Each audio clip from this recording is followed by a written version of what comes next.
Welcome back and thank you very much for staying with us. Now, there are concerns about the harassment of witnesses at Busisiwe Mkhwebane's impeachment inquiry. Civil society groups say the harsh cross-examinations could discourage would-be whistleblowers. To discuss this further, we're now joined by SA First Forum's Rod Solomons. Mr. Solomons, good morning and thank you very much for your time. You've raised this concern. You are among many. It's been stated that they all are worried about the manner in which witnesses have been treated at the inquiry. Talk to us about this. Yes, Mkhwebane, morning. Thank you. We as the SA First Forum, and I'm talking on behalf of them, the active citizens movement, and about 17 other civil society organizations. We wrote to the Speaker and to the chairperson of the inquiry into the fitness of Advocate Mkhwebane because we noticed a trend that was happening at that inquiry. And we were quite concerned around how this inquiry is going on. Because the fundamental point is the way this inquiry is going, it could discourage other whistleblowers and people that must come and be witnesses at commissions of inquiries like these or testify around corruption matters, etc. Then it appears as if they are in the dock. And that is a major concern.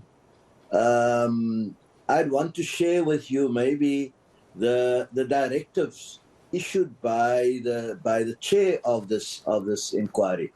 Paragraph 6, if I may.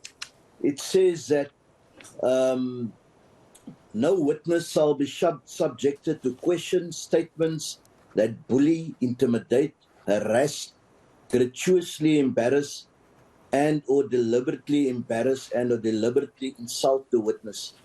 And that the chairperson in terms of paragraph 6.4 has got the right to intervene and to stop irrelevant questioning. So our concern is we are not seeing that happening.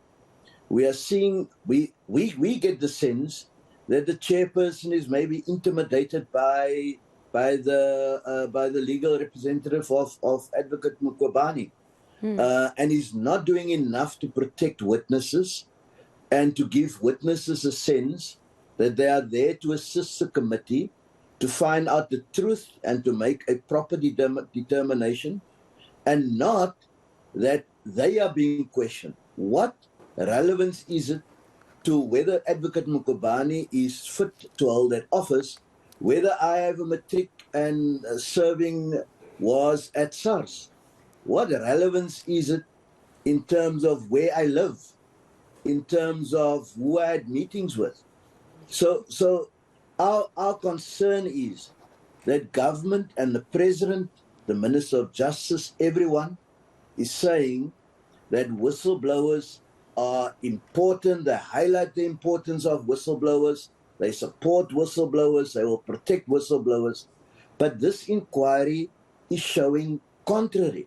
It's showing whistleblowers are a very integral part of the program of rooting out corruption in government or wherever else it may rear its ugly head. But it's always been a very tricky one. And I'm sure as a legal eagle, you would have that appreciation that here we have some arguing that the nature or seriousness of this process requires that a counsel on brief get as many concessions from the witnesses as possible on behalf of their client, that the public protector here is essentially fighting for her life.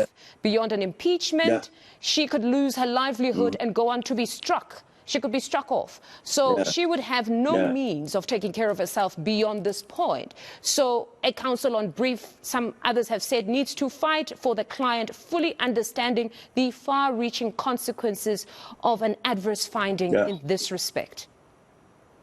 Yeah, no, I have no problem with that. But there's a way it gets done as well. I mean, let's stick to the facts. I mean, there are some frivolous, irrelevant questions, irrelevant interventions. We are even sometimes concerned in terms of some of the questions that some of the members of parliament who's on that committee is asking. And it is right that Advocate Mkhwebane must get the best legal defense counsel that she can afford and can get. But then the chairperson must do his work. And then the the team representing Parliament must push back as hard as possible to get it back to focus on the issue at hand. The issue at hand is whether Advocate Mkhwebane is fit for office.